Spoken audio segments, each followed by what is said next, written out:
अस्सलाम वालेकुम। उम्मीद है आप सब लोग खैरियत से होंगे। आज मैं आपको एक हेल्दी मीठा बना के सिखा रही हूँ। हो सकता है आपको आता हो और आपने बनाया हुआ हो। ये हड्डियों के लिए बहुत अच्छा होता है और बच्चों के लिए भी अच्छा है, बड़ों के लिए भी अच्छा है, ज़ईफ़ लोगों के लिए भी बहुत अच्छा है। तो सबसे पहले मैं आपको दिखाऊं कि मैं ये 50 ग्राम गोंद कतीरा है। ये इसको मैं पीस लूँगी। ठीक है, इसको कूट के फिर मैं इसका पाउडर बना लूँगी। इसको पहले भूनूंगी नहीं, इसको पहले पाउडर बना लूँगी और फिर जब बेसन भूनूंगी। ये मेरे पास 300 ग्राम बेसन है। ठीक है, ये है 300 ग्राम। और ये मेरे पास 5 अंडे हैं।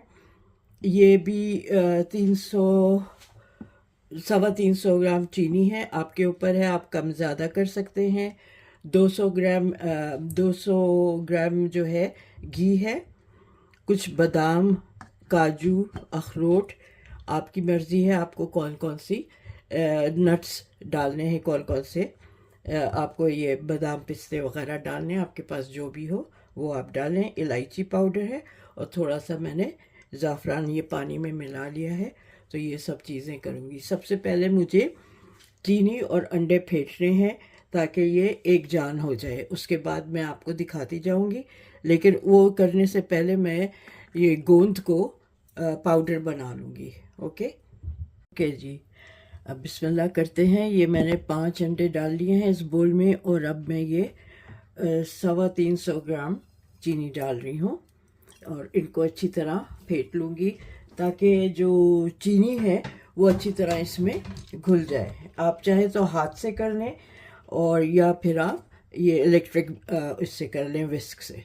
ठीक है, तो मैं इसको आपको करके दिखाती हूँ कि इसका कितना टेक्सचर होना चाहिए। बस इतना ही ये चाहिए कि दूध और चीनी जो है एक जान हो जाए। ठीक है, और यहाँ क्योंकि चीनी इतनी मोटी नहीं होती है तो इसको ज़्यादा टाइम नहीं लगता है। अगर आपकी चीनी मोटी हो तो उसको ज़रा टाइम लगेगा और हाथ से करेंगे तो ज़ाहिर है और ज़्यादा टाइम लगेगा। तो मैंने इसको विस्क कर लिया है और ये अब एक जान हो गया है।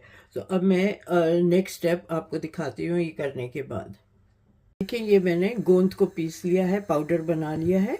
तो इसका जब मैं बेसन के साथ इसको भूनूंगी तो उस वक्त आपको दिखाऊंगी। मैंने कहा आपको दिखा दूं कि बग़ैर इसको भूने हुए भी इसका पाउडर बन सकता है गोंद का। ये मैं थोड़ा सा घी ले रही हूँ और मैंने पैन में डाल रही हूँ। पैन गरम करने रख दिया है। इसमें सबसे पहले मैं ये जो मेरे पास नट्स हैं, ठीक है, ये खुश्क मेवा जो है इसको भूनूंगी और इनको भून के उसके बाद आपको दिखाती हूँ। ये बहुत ज़्यादा नहीं भूनना है, बस एक हल्का सा कि उसमें एक हल्का सा कलर आ जाए और उसकी खुशबू निकल आए। अच्छा जी, मैंने बादाम वगैरह भून लिए। अब मैं इसमें इसी घी में ये बेसन डाल के भूनती हूँ। ठीक है, इसको बस अब ये है कि बड़ा तेज़ तेज़ हाथ चला रहे हैं और ये जले ना, और बिल्कुल हल्की आंच पे इसको कर रहे हैं ताकि ये जले नहीं। बाकी का मैं घी और भी डाल रही हूँ। ठीक है, अभी मैं आधा और डाल रही हूँ, फिर बाद में और डाल दूँगी घी। थोड़ा थोड़ा करके डाल रही हूँ। ठीक है, तो ये इसको भून के और आपको दिखाती हूँ।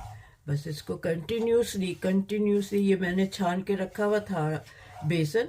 तो इस चीज़ का ख्याल रखिएगा कि बेसन में गुठलियाँ ना हो और अच्छी तरह, क्योंकि ये इसमें अभी इस तरह से हो जाएगा।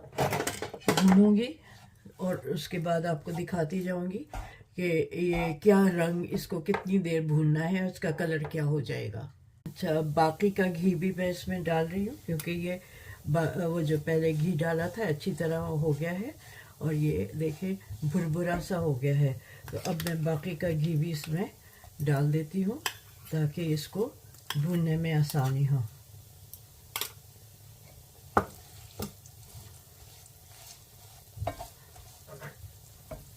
ये कंटिन्यूसली इसको भूनना है और मैं सोच रही हूँ इसको अपने करीब वाले चूल्हे पे कर लूँ ताकि मेरा हाथ आसानी से इस पे चल सके।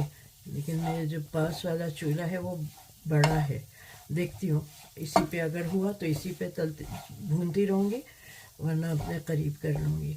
तो ये देखें अच्छी तरह से इसको भूनना है। अभी खुशबू नहीं आनी शुरू हुई है, जब खुशबू आनी शुरू हो जाएगी तो उस वक्त पता चलेगा कि ये सही से भून गया है।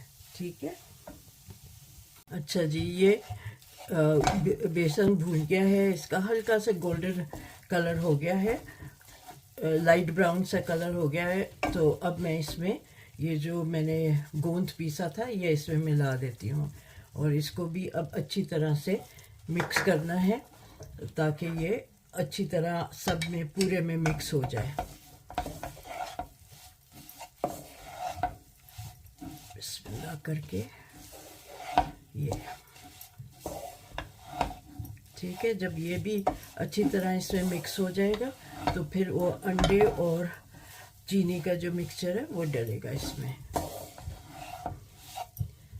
बस भूनने का टाइम लगता है इसमें, वरना बहुत जल्दी से हो जाता है, ये पक जाता है और बहुत ही मज़े का होता है। हमने क्योंकि गोंद को फ्राई नहीं किया था तो इसमें इसको अच्छी तरह से भूनना है, एक तो मिक्स भी हो जाए और अच्छी तरह से जो गोंद का कच्चापन है वो भी ख़त्म हो जाए। तो इसलिए ज़रा सा इसमें यहाँ भूनने में ज़रा सा टाइम लगाइएगा, और अच्छा इसका फिर वो कंसिस्टेंसी भी अच्छी हो जाएगी और अंदर अंदर ये फूल भी जाएगा।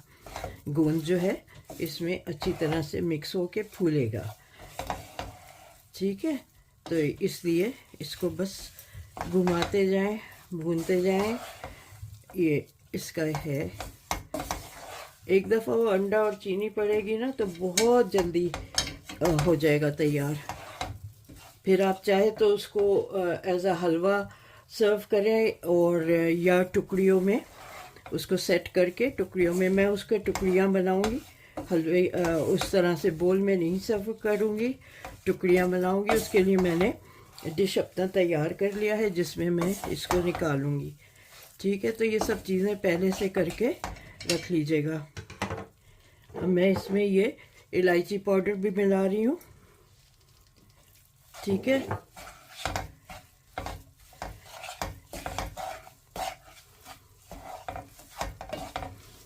और साथ ही में मैं इसमें ये जो ज़ाफ़रान का है मिक्सचर ये भी डाल रही हूँ इसमें।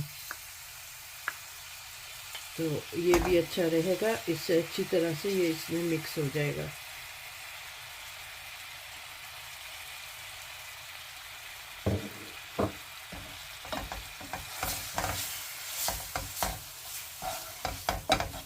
बस इसको छोड़ना नहीं है, कंटिन्यूसली इसको बिल्कुल लो उस पे पकाते रहना है। ठीक है, अच्छा जी, ये देखें अच्छी तरह ये भून गया है। ठीक है, तो अब मैं इसमें अंडा और चीनी जो मैंने फेंट के रखा हुआ है वो मिला देती हूँ। ठीक है, आपको भी नज़र आ रहा होगा कि ये अच्छा लाइट ब्राउन सा हो गया है, गोल्डनिश। तो इसको मैं बिल्कुल हल्की आंच पे इसको भूना है मैंने, और अब मैं इसमें ये मिलाती हूँ अंडा, और अच्छी तरह नीचे चीनी बैठ जाती है तो इसको अच्छी तरह से करके और ये डालना है। ठीक है, ये मैं पूरा डाल के इसको मिक्स करके आपको दिखाती हूँ। ठीक है, ये इस तरह से इसमें ये देखें, और इसको अब तेज़ तेज़ चलाना है।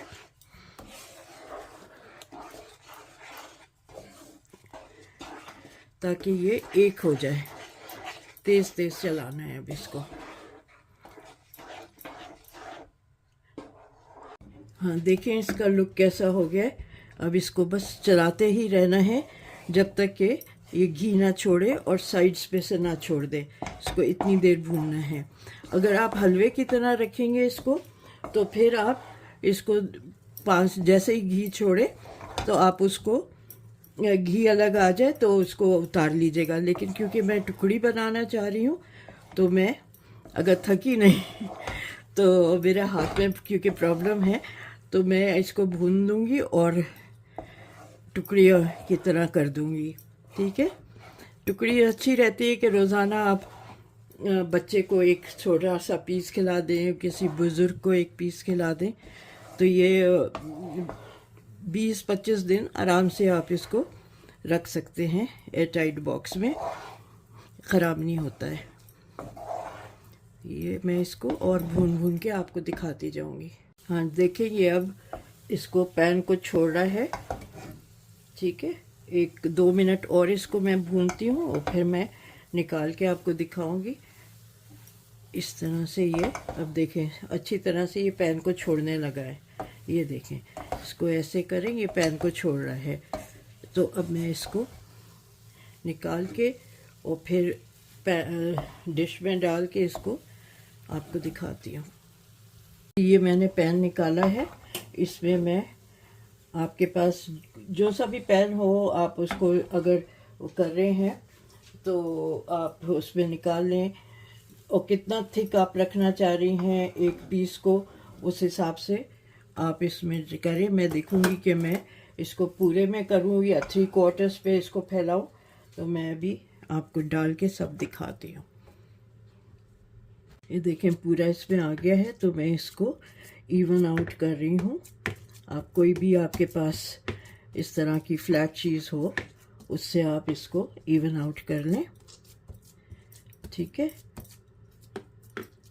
और अब मैं इसमें ये जो मैंने नट्स भुने थे वो थोड़े से इस पे डालती हूँ।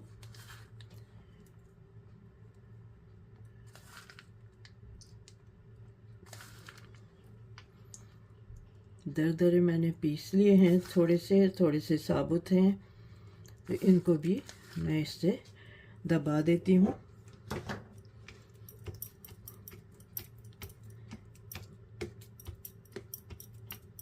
और इसको अभी मैं आधे घंटे के लिए छोड़ दूँगी ठंडा होने के लिए। आजकल सर्दियाँ हैं तो मैं किचन से हटा के दूसरे कमरे में रख दूँगी, तो वहाँ ये जल्दी ठंडा हो जाएगा। तो फिर मैं इसमें आपको ये कट करके दिखा दूँगी। ठीक है, चलें। हाँ जी, देखें ये अब तैयार हो गया है, और मैं इस पे ज़रा सा चांदी का वर्क लगा रही हूँ, और साथ में मैं अब इसको देखती हूँ काट के।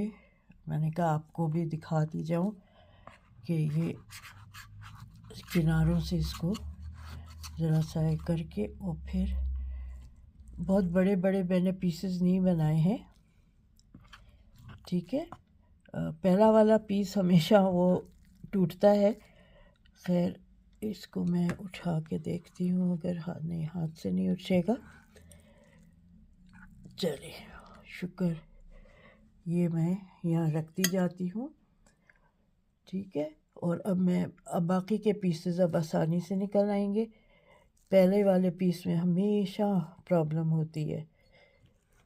ये देखें, आप ये भी कर सकते हैं कि इसको उल्टा करके दूसरे डिश में कर दें।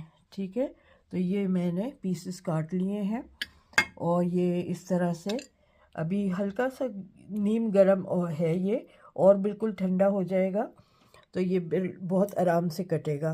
तो मैंने कहा आपको दिखा दूँ, ये आज का हेल्दी बोन्स को स्ट्रॉन्ग करने वाला हलवा है, जिसमें अंडे हैं, गोंद है और बेसन है।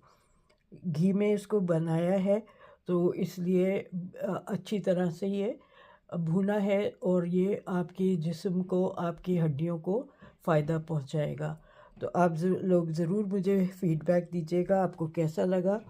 सर्दियों में इस तरह की गोंद की चीज़ें, जो इसमें गोंद का हलवा वगैरह होता है, तो वो ताकत भी देता है, हड्डियों को मजबूत करता है। तो इंशाल्लाह आप बनाइएगा और मुझे बताइएगा कि कैसा लगा आपको ये हलवा। तो जल्द ही एक और रेसिपी के साथ मिलेंगे। आप अपना ख्याल रखें, और मुझे ज़रूर बताएं कि आपको ये रेसिपी कैसी लगी है। ठीक है, फ़ीडबैक ज़रूर दीजिएगा, और एज़ यूजुअल आपसे रिक्वेस्ट है कि प्लीज़ शेयर करें, लाइक करें और सब्सक्राइब करें, और प्लीज़ और लोगों को भी शेयर करें ताकि और लोगों को भी इस तरह की रेसिपीज़ मिलती रहें। ठीक है ना, चलिए मिलते हैं फिर। अल्लाह हाफिज़।